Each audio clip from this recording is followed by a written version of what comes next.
સારા global સંકેતો અને એફઆઈઆઈની ખરીદારીના કારણે બજારમાં રહી શાનદાર તેજી. નિફ્ટીનું 26,150ના સ્તરને પાર ક્લોઝિંગ.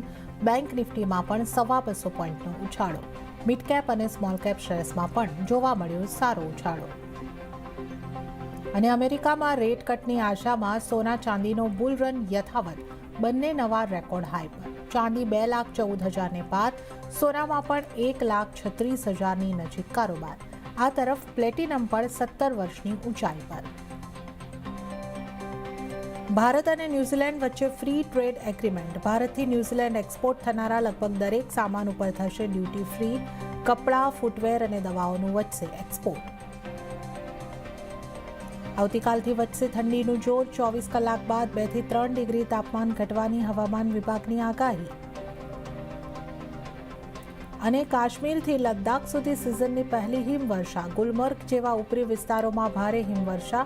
પહેલગામ હુમલા બાદ પહેલીવાર પર્યટકોમાં ભયના બદલે ઉત્સાહનો માહોલ.